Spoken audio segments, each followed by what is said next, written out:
10.8 이상 변압기, 즉 이상적인 그 변압기에 대해서 살펴보겠습니다.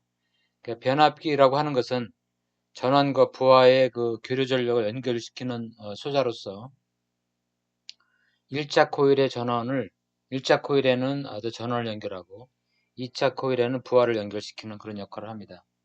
그래서 일단 그 기본적인 그런 역할은 전압을 변화시키는 거죠. 변경시키는 겁니다. 그래서 발전소에서 우리 가정까지 전기가 공급이 될 때 발전소에서 발전시킨 그런 그 전압을 직접 이렇게 송전을 하게 되면 여러 가지로 그 손실이나 이런 부분이 많이 생기기 때문에 전압을 높은 전압으로 승합을 시켜서 전압을 높게 하고 전류는 작게 해서 중간에 전송선로의 어떤 그 열 저항에 의해서 I 제곱 R에 해당하는 그 열로 손실되는 걸 최소화시키고 또 많은 전력을 우리가 그 송전하기 위해서 전압을 높게 합니다. 그래서 그 전압을 높게 하기 위해서 변경할 때 변압, 즉 전압을 바꾼다 이런 의미죠. 그럴 때 사용을 하는 겁니다. 그래서 코일에 감긴 그 입력단과 출력단에 코일에 감긴 그 수를 조정을 해서 전압을 높이기도 하고 낮추기도 하는데 그것이 거기에 사용되는 게 바로 변압기 혹은 트랜스포머가 되겠습니다. 그래서 1차 측과 2차 측에 유도되는 전압이나 전류는 감은 횟수, 또 그다음에 변압기 구조 이런 것들에 따라서 달라집니다. 그러니까 1차 측에 감긴 수, 2차 측에 감긴 수, 그리고 중간에 여러 가지 이제 그 전압을 변환시킬 때 여러 가지 이상적으로 어떤 그 손실을 최소화하고 변압이 잘 되도록 하는 여러 가지 기술적인 특성이 또 있습니다. 그래서 그 변압기 구조, 철심 이런 것들이 들어갑니다. 사용이 됩니다. 그래서 변압기 종류 중 철심 변압기는 전력용으로 전압을 승합시키는 데 사용되며 통신용으로는 임피던스 변환용으로 또 사용되는 경우도 있습니다. 그래서 전력을 송신할 때는 전선에서 도선의 저항에 의해서 열, I 제곱 R로 에너지 손실이 많이 발생하기 때문에 승합 변압기는 전압을 높게 해주는 거죠. 스텝업 트랜스포머. 또 실제로 전력을 사용할 때는 안전과 절연 문제 등으로 강압 변압기, 스텝 다운, 전압을 낮게 해주는 거죠. 입력단과 출력단의 그 감긴 횟수를 조정하면 전압을 높일 수도 있고 낮출 수도 있고 그렇습니다. 이상적인 변압기는 어떤 특성이 있냐면 결합계수는 1이다. K는 이꼬로 1이다. 그 다음에 코일과 관련한 손실은 0이다. 실질은 이렇게 되진 않죠. 그다음에 코일의 인덕턴스가 무한대이다. 이것은 다 이상적인 경우지만 실제적인 변압기는 이와 같이 존재하지 않는다. 하는 얘기입니다. 이제 우리가 또 이제 우리가 또 이제 알아야 될 내용은 역사적으로 1900년대 그 19세기 후반에 그 각 가정이나 사업장에서 그 직류를 사용할 것이냐 교류를 사용할 것이냐 하는 거에 대해서 많은 논란이 있었습니다. 그것을 영화한 게 커런트라는 영화가 있습니다. 얼마 전에 우리나라에서 상영이 됐는데 이것이 바로 이제 뭐냐면 직류를 그 주장하는 에디슨과 그 다음에 교류를 주장하는 테슬러의 어떤 그런 다툼. 이제 결국은 그 당시에 직류가 채택이 되지 않은 결정적인 것은 직류를 이렇게 전압을 변화시킬 수 있는 그런 기술적인 부분이 없었습니다. 현재는 여러 가지 그 관련된 반도체나 그 변환기가 DC 컨버터들이 있지만 그래서 결국은 그 교류 발전기로 발전을 해서 송전을 할 때 전압을 높여서 전류를 작게 하고 할 수 있는 그 변압기가 있는 교류 발전을 채택이 됐고 이제 그것이 오늘까지 상용화돼서 사용되고 있다라고 생각을 하면 됩니다. 그래서 결국 이제 웨스팅하우스가 교류를 주장했고 특허권을 가지고 있는 테슬라가 결국 이제 이기게 된 거죠. 그래서 원거리 전송 시 직류보다 손실이 적고 전압을 바꾸는데 변압기를 사용하면 편리하게 될 수 있기 때문에 이제 현재까지 사용되고 있다 하는 것을 우리가 이제 알 필요가 있습니다.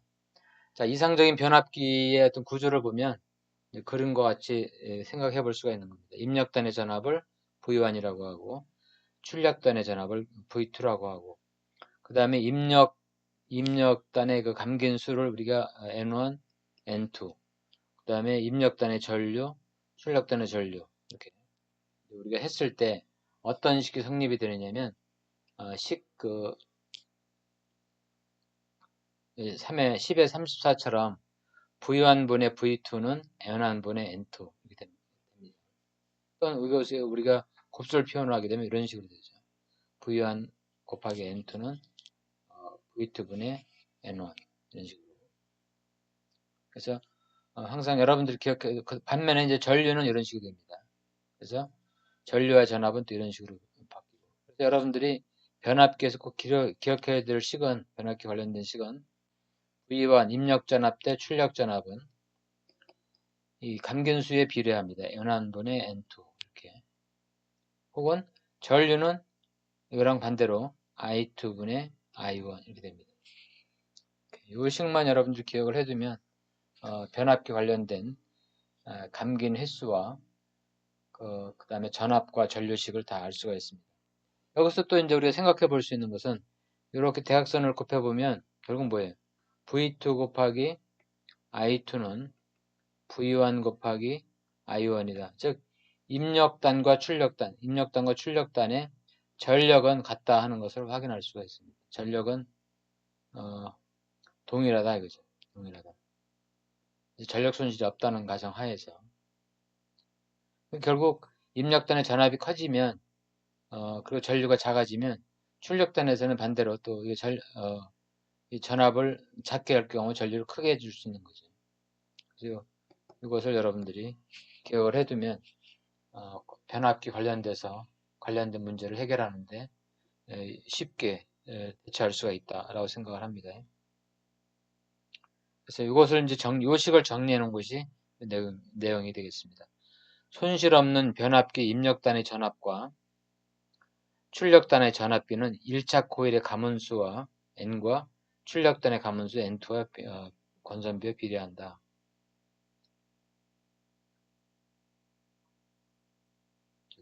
여러 가지 형태로 표현할 수 있는데 방금 V1분의 V2는 N1분의 N2 이렇게 표현할 수도 있겠죠.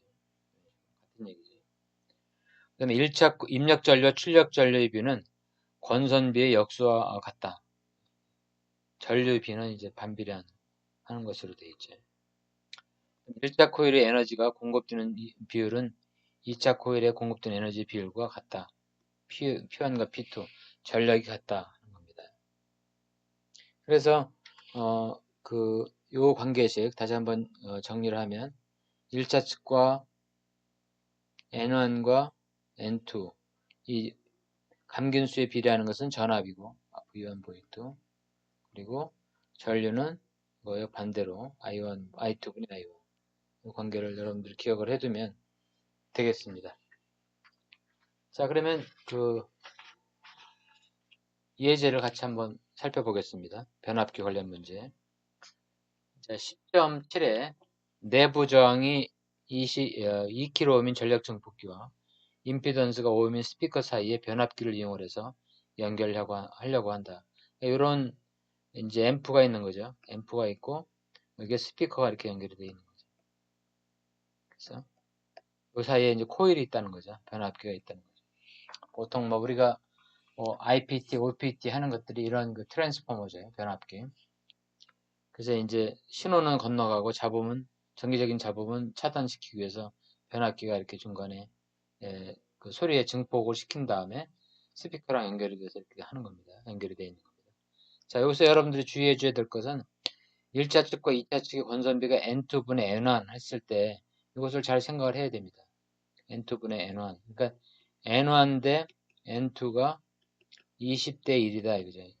1대 20으로 해주면 안 되겠죠. 그래서 머릿속에 이렇게 1을 이렇게 넣으면 생각이 편하겠죠.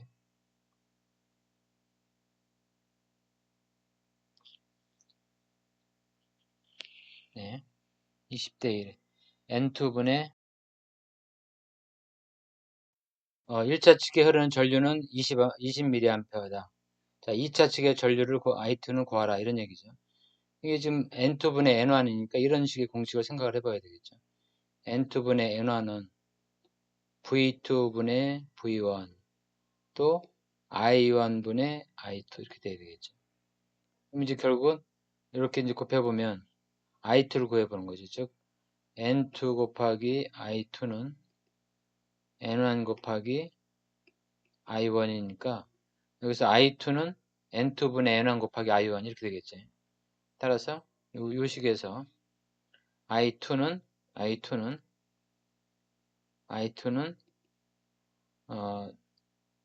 N2 곱하기 N1분의 I1 이런 식으로 표현이 되죠. 관계식에서 여기서부터. 따라서 I2는 N2분의 N1 20 곱하기 I1 20mA 400mA다. 우리가 알 수 있겠죠. 스피커에 전달되는 전류 스피커는 이제 2차 측이니까 I2의 제곱 R2 제곱 하니까 0.8W가 되겠고 변압기에서 전달되는 전력 그럼 I1 곱하기 R1 I1은 0.0이죠. 0.0 제곱 곱하기 R1이 2000kΩ이니까 0.8W 됩니다. 항상 방금 여기서 봤던 것처럼 이 감긴 수에 비례하는 것은 N1분의 N2 이렇게 표현이 됐으면 이것은 V1분의 V2가 되는 거고 만약에 N2분의 N1이 주어졌다 그러면 이것은 V2분의 V1 따라서 전류는 반대니까 I1분의 I2 이렇게 해줘야 되겠죠. 그 감견수에 반비례하는 게 이제 I2분의 I1이니까 항상 요 식을 여러분들 기억을 해두고 문제를 풀어야 되겠습니다. 다음 이런 식으로 이제 그 비로 표현이 된 거죠. 자, 이랬을 때 전압은 얼마냐? 자, 5대 1이죠. 그러니까 일단은 그 N1분의 N2를 이렇게 이제 하게 되면 이거는 이제 5 곱하기 N2가 돼야 되죠. 그러면 이게 5분의 1 이렇게 되는 거죠. 우리가 몇 대 몇 할게 요거의 곱하기와는 요거의 곱은 같다 이런 거죠. 안쪽 항의 곱, 바깥쪽의 항의 곱은 같은 거니까. 그러니까 1 곱하기 N1은 5N2가 되죠. 그래서 N1분의 N2를 식을 쓰게 되면 5랑 N2니까 5분의 1이 되겠죠. 5가 아니고. 자, 그랬을 때 전압은 이거에 비례하는 거죠. V1분의 V2가 되니까 이게 1차가 그래서 이렇게 되죠. 따라서 요 식에서도 이제 우리가 구할 수가 있겠죠. 이게 10V고 이건 얼마냐 이거지. 그래서 5 곱하기 V2는 10V니까 따라서 V2는 2V 이렇게 나가는 거죠. B의 관계식을 여러분들이 잘 알면 문제 해결은 어려움이 없습니다. 즉 A 곱하기 B, C 곱하기 D다. 그러면 이것은 여기서 어떻게 할 수 있어요? B 곱하기 C는 A 곱하기 D다. 이걸 이제 하나 알 필요가 있는 거죠. 네. 자, 그래서 변압기의 문제를 다뤄봤습니다. 다음은 그 브릿지 회로입니다. 브릿지 회로는 변압기랑은 관련이 없지만 이제 우리가 회로에서 가끔 다루고 실험도 하고 하는 거기 때문에 간단히 살펴보도록 하겠습니다. 그 브릿지라고 하는 것은 어차피 그 기본 회로가 휴스턴 브릿지를 이용하는 거죠. 그 휴스턴 브릿지라고 하는 것은 이제 지금처럼 이렇게 전압계나 계측기가 흔하지 않았을 때 우리가 미지의 저항을 알고 있는 저항값을 가지고 이제 측정하는 그런 용도가 되겠습니다. 그래서 기본적으로 브릿지는 다음과 같은 그 원리를 이용을 합니다. 즉 우리가 이제 이와 같이 G가 검유계가 있고 네 개의 브릿지가 존재하는 거죠. 이게 하나, 둘, 셋, 넷 이렇게 있고 그 네 개 중에서 이제 기본 그 임피던스를 이제 표현하게 되면 기본적인 그 암이 있고 브릿지가 있고 나머지는 가변하는 부분이 있습니다. 그래서 그 이 두 개의 브릿지 Z1과 Z3, Z2와 Z4 쪽으로 이제 전류가 각각 흐르는데 이 두 개의 전류가 평형이 되면 이 검유계의 전류가 0이 흐르게 되는 거죠. 그때가 이제 바로 평형 상태가 되는 거죠. 그죠? 검요계에 그 흐르는 전류가 여기 G를 흐르는 전류가 0이 되도록 이제 가변 브릿지를 조정을 하는 거죠. 그래서 저항으로 돼 있을 때 피스톤 브릿지, 또 어떤 경우는 코일이나 미지의 코일이나 콘덴서를 측정하는 그런 브릿지가 있습니다. 그래서 다양한 형태의 여러 종류의 브릿지가 개발이 됐고 이제 사용이 됐었습니다. 그 당시에는 이제 코일 값이나 콘덴서 값이나 저항 값을 정밀하게 측정해야 할 이유가 있을 때 지금처럼 디지털 멀티미터나 LCR 메타나 이런 부분들이 상용화되어 있지 않았기 때문에 이런 브릿지를 이용해서 평형 상태를 이용해서 모르는 미지의 소자값을 측정을 하는데 사용을 했었습니다. 그래서 기본적으로 평형 상태가 되려면 Z1 곱하기 I1, 그 Z1에 걸리는 전압이죠. Z2 그리고 요 두 개 평형 상태가 되면 이제 전류가 0이 되니까 요 전압과 요 전압이 같게 되는 거죠. 그리고 Z3에 걸리는 전압과 Z2에 걸리는 전압도 같게 되고. 그래서 이와 같은 식에서 우리가 이것을 이거로 나눠주게 되면, 둘 다 나눠주게 되면, Z1분의 Z2, Z3분의 Z4, 이런 형태가 되겠죠. 이제, 식으로부터. 그래서, 또, 그러니까 결국 이제 원리는 뭐냐면, 마주보는 임피던스의 곱수는 같다. 그러니까 Z1과 Z4 마주보는 Z4 평형이 됐을 때 Z2 곱하기 Z3는 같다. 요 식이 이제 성립이 되는 겁니다. 마주보는. 그 중에서 이제 어느 하나의 그 브릿지는 이제 암이 되고, 표준암이 되고, 하나는 가변 브릿지가 됩니다. 그래서 가변 브릿지를 조정해 가면서 여기에 갈바노미터의 전류가 0이 되도록 조정을 해서 그 상태가 이제 성립이 됐을 때 모르는 값을 알고 있는 값으로부터 계산을 하는 것이 되겠습니다. 그러니까 마치 저울과 마찬가지입니다. 아날로그 저울. 우리가 이 한쪽에 우리가 잘 알고 있는 그 무게추를 올려놓고 모르는 무게를 알고자 하는 물건을 올려놨을 때 거울이 수평을 이루게 이렇게 하죠. 그래서 수평을 이룰 때 알고 있는 우리가 무게추, 저울추를 일금으로 해서 모르는 물건의 무게를 측정하는 것과 똑같은 원리가 되겠습니다. 네, 그래서 예를 보면 자, 이거 같은 것은 이제 윈 브리지입니다. 윈 브리지. 그래서 모르는 알고 있는 그 값으로서 모르는 이 콘덴서 값이나 이거 가변저항이고 우리가 모르고 있는 그 저항 값과 콘덴서 값이 이제 이거죠. 이게 모르는 값이죠. 나머지는 다 우리가 알고 있는 값입니다. 자, 이랬을 때 이제 아까 우리가 얘기했던 것처럼 이 부분이 이제 임피던스를 Z1이라고 하고 이 임피던스를 Z2라고 하고 Z3라고 하고 Z4라고 하는 거죠.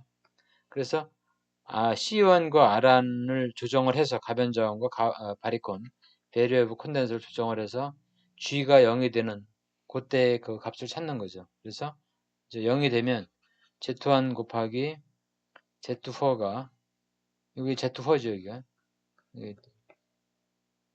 이 부분이 Z4가 되겠습니다. 네. 이 부분이 이제 임피던스를 Z4라고 그러면 기본적으로 서로 마주보는 임피던스의 곱셈 같다. 그러면 Z1 곱하기 Z4는 Z2 곱하기 Z3 이렇게 되겠죠.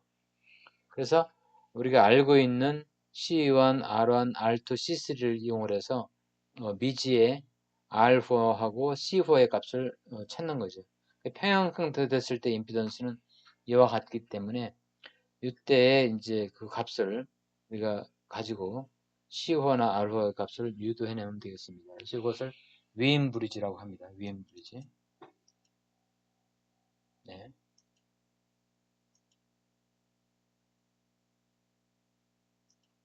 네. 위인 브리지를 정리를 해보면 그리고 거기서 식을 풀어보면 이와 같이 됩니다. 그래서 임피던스 Z1은 이렇게 되고 Z1은 R1과 C1이 병렬로 되어 있기 때문에 그 임피던스가 있고, Z2는 R2만 있으니까 R2가 있고, Z3는 캐패시터만 있으니까 캐패시턴스, 리액턴스는 이와 같이 구할 수 있고, Z4는 R4와 C4가 콘덴서와 직렬로 연결되어 있으니까 RC 직렬 회로죠. 그래서 이렇게 각각 4개의 임피던스를 하고, 요 식을 통해서 왼 좌측과 우측, 그러니까 좌변은 Z2 곱하기 Z3가 될 테고, 우변은 Z1 곱하기 Z4가 됩니다. 그래서 식을 정리를 하게 되면 실수부와 허수부가 각각 이제 같게 되겠죠. 양쪽에. 그래서 여기서 이제 모르는 값, C4라는 그 모르는 값은 R2분의 R1, C3. 결국 이제 R2와 R1이 기준 저항값이 되는 거죠. 표준 저항값이. 그리고 C3를 이제 가변을 시켜서 아까 우리가 그 갈바노메타에 전류가 0이 되도록 이렇게 조정을 해주는 거죠. 마찬가지로 저항도 미지의 저항 알파도 C3분의 C1의 R2. 그래서 캐패시터 두 개의 값으로 값과 R2의 값을 이용해서 모르는 저항 값을 우리가 구할 수가 있다 하는 겁니다. 그래서 기본적으로 평형을 이루는 거고, 브리지는 평형을 이용하는 거고, 그리고 서로 그 미지의 소자값을 구하려고 할 때 이제 평형을 이루는 겁니다. 그 다음에 또 다른 형태의 브리지인데 맥스웰 브리지인데 여기서도 원리는 똑같습니다. 원리는 그래서 그 평형 상태가 됐을 때 여기에 모든 전류는 이쪽으로 흐르고 이쪽으로 흐르게 되고, 그래서 여기에 걸리는 전압과 여기에 걸리는 전압이 같게 되고, 이 부분에 걸리는 전압과 이 부분에 걸리는 전압이 같게 됩니다. 그것을 이용해서 우리가 미지의 값을 이제 유도하는 식을 만들어낼 수가 있는 겁니다. 그래서 Z1은 R1만 있으니까 R1이고, Z2, Z3, Z4가 갖고 있겠습니다. R과 C, L이 직렬로 연결되어 있기 때문에 각각 그 임피던스를 구하는 것은 어렵지 않습니다.